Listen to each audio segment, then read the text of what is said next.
Hello learners, myself Mrs. Aisha Sheikh, lecturer in MC Society's Institute of Pharmacy, Azam Campus, Camp Pune. Today we will start with the new topic Pharmaceutical Code of Ethics. Let's begin with the session with the learning objective. After the end of this session, the student will be able to define and differentiate law and ethics.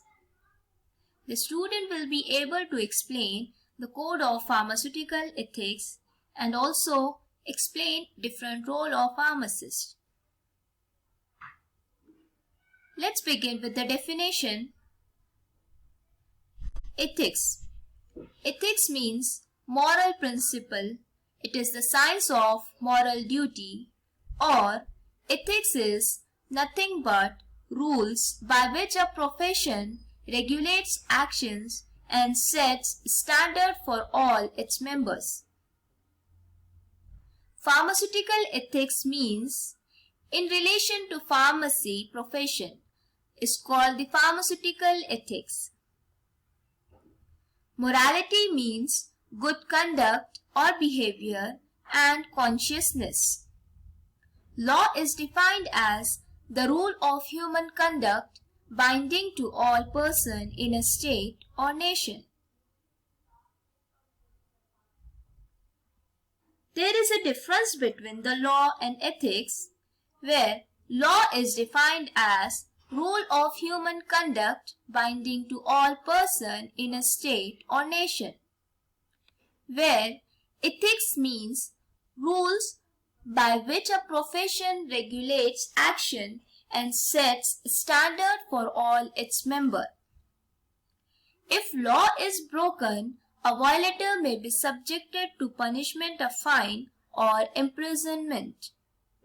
In ethics, if rules are broken, the professional body may subject the violator to lost professional privileges. Law is the standard of law and ethics is the standard of conduct. Law may prevent one from causing injury to other, but it can't force him to help his neighbor in hours of the need. Where ethics means in ethics, helping neighbor is the function of ethics. Selling misbranded or adulterated is prevented by law. For example, Drug and Cosmetic Act and rule prevent the pharmacist from selling drugs of substandard qualities but can't prevent from selling the drug at the cheaper rate than that of his fellow pharmacist in his area, which is not ethical. Let's see the Code of Pharmaceutical Ethics. The Code of Pharmaceutical Ethics is formulated by Pharmacy Council of India for the guidance of Indian pharmacists.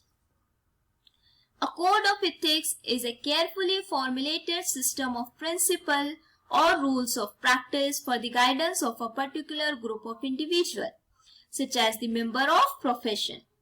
The development of code of ethics is an indication of the evolution and growth of moral consciousness. Student in a professional education must become competent in their profession, so he or she must be able to place his skill within context of society. Every professional practitioner needs social understanding to do his work well.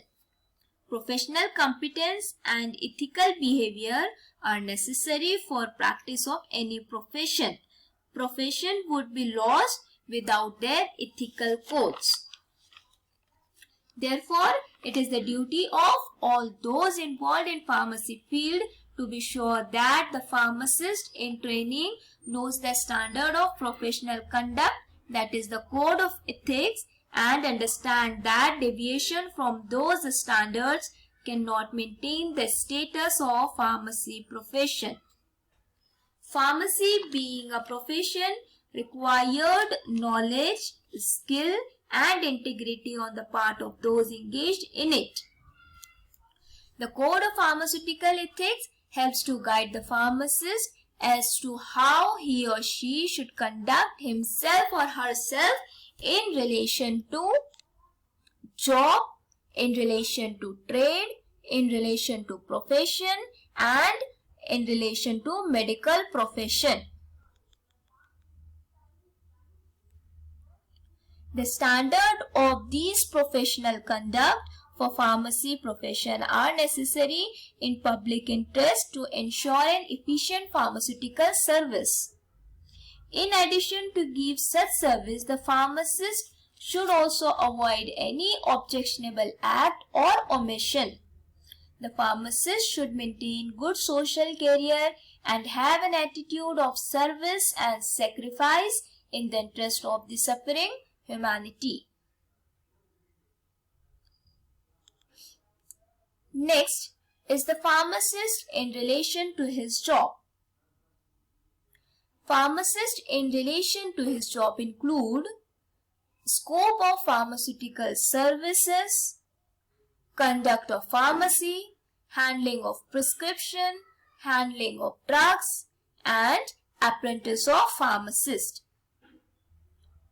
We will see it one by one. First one is the scope of pharmaceutical services. The scope of pharmacy practice includes more traditional roles such as the compounding and dispensing of medication, and it also includes more modern services related to health care, include clinical services, reviewing medication for safety and efficacy, and providing drug information. Pharmaceutical services should provide an efficient and reasonably comprehensive pharmaceutical services through the medical store or pharmacy. Such services include supply of commonly required medicine without undue delay and furnishing the emergency supply at all times. Next is the conduct of pharmacy. In every pharmacy or drug store, there should be a qualified pharmacist to have a personal control over the pharmacy.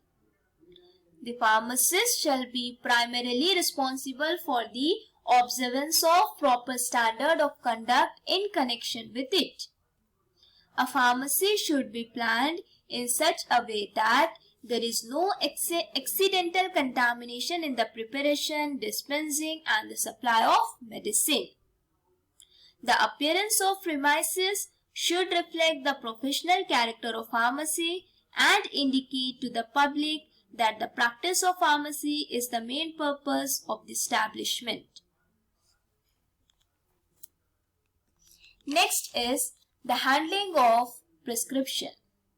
Prescription presented for dispensing should not be discussed with the patient or others regarding the merits and demerits of their therapeutic efficiency.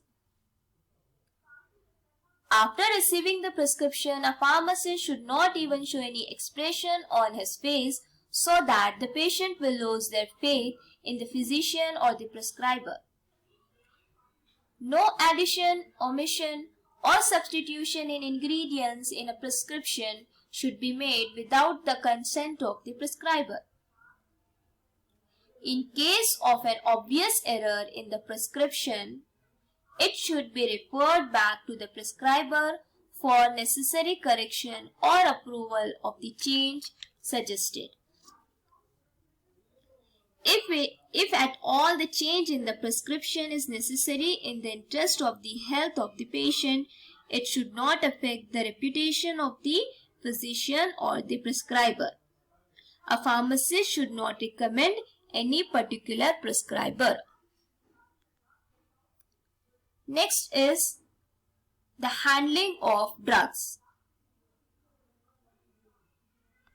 While dispensing the prescription, the ingredient or drug must be weighed or measured correctly, as the case may be, by scale or measures.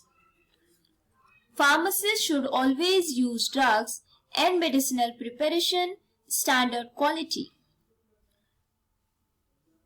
Drug or medicine likely to cause addiction or other form of abuse should not be supplied when there is a reason to suppose that it is required for such purpose.